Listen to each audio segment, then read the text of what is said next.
धाराशिव जिल्ह्यातील जिल्हाधिकारी कार्यालयासमोर वाशी तालुक्यातील शेतकरी पवन चक्कीच्या विरोधात उपोषण करायला बसले होते। काही शेतकऱ्याची तब्येत बिघडली, त्यांना हॉस्पिटलमध्ये ॲडमिट करण्यात आलेला आहे आणि काही शेतकरी आपण पाहताय तब्येत बिघडली आहे। त्यामुळे हे शेतकरी संतप्त झाले आणि संतप्त होऊन त्यांनी रस्ता रोको आंदोलन जिल्हाधिकारी कार्यालयाच्या समोरच रस्ता रोको आंदोलन केलेलं आहे आणि धाराशिवमध्ये जिल्हाधिकारी कार्यालयात राडा केलेला आहे। संतप्त झालेले शेतकरी, काही संतप्त महिलांनी कलेक्टर ऑफिसच्या बिल्डिंगवर चढून उडी मारण्याचा प्रयत्न केला, पण पोलिसांनी वेळीच त्यांना रोखलेला आहे आणि काल दिवसभर जिल्हाधिकारी कार्यालयात शेतकऱ्यांनी मोठा राडा घातला होता।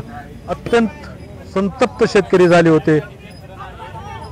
अशा नवीन नवीन अपडेटसाठी चॅनलला सबस्क्राईब करायला विसरू नका। शेतकरी विरोधी सरकारचं करायचं काय?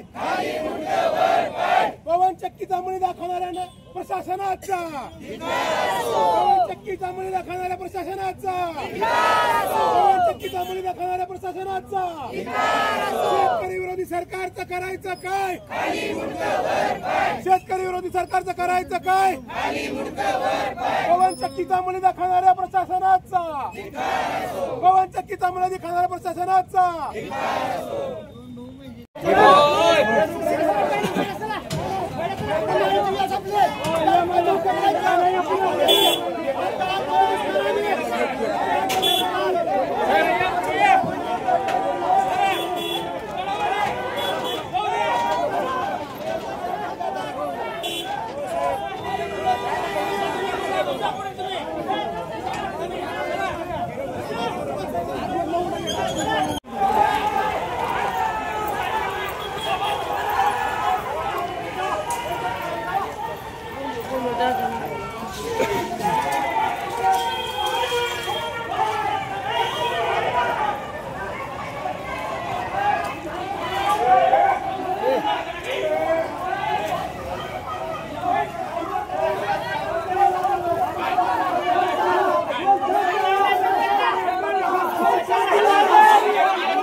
कंपनी बरोबर झाली का बैठक?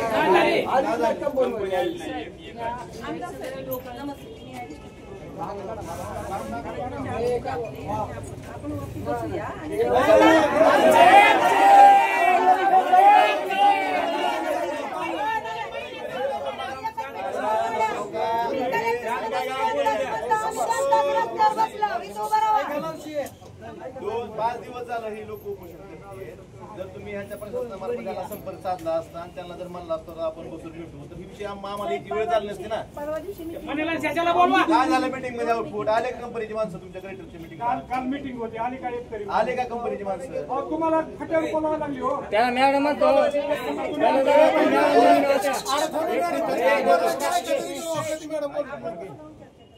आम्हाला सांगतात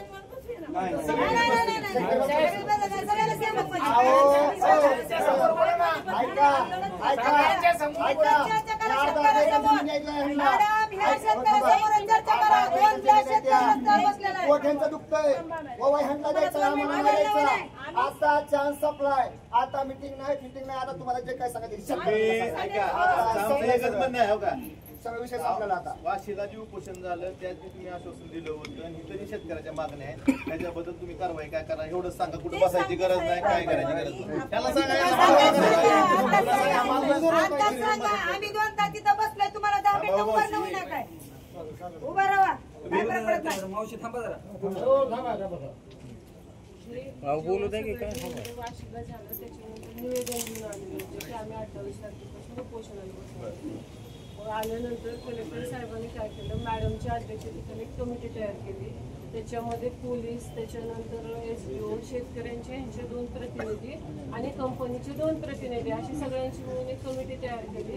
त्याच्यानंतर 28 तारखेला त्या कमिटीची मीटिंग पण झाली. शेतकऱ्यांचं जे जे म्हणणं आहे ते सगळं मॅडमने ऐकून घेतलं आणि त्या दिवशी सिरेंटिकाचे आणि रिन्यूचे दोन्ही पण कंपन्यांचे लोक आलेले होते त्या दिवशी पण चर्चा झाली. त्याच्यानंतर काल पण माजी आमदार सुजित ठाकूर सर परवा दिवशी आलेले होते, तेव्हा पण त्या कंपनीचे लोक आणि शेतकरी जे आहेत त्यांच्याबरोबर चर्चा झाली. त्यांनी आम्हाला असं सांगितलेलं होतं की जे जे व्यवहार झालेले आहेत शेतकऱ्यांमध्ये आणि त्यांच्यामध्ये त्याच्या कॉपीज आम्हाला देऊ म्हणून. त्याप्रमाणे सिरेंटिका कंपनीने आपल्याला पत्र दिलेलं आहे की 11 तारखेपर्यंत आम्ही हे सगळे डॉक्युमेंट तुम्हाला देऊ म्हणून. 11 तारीख कशाला आणि रिन्यू जे आहे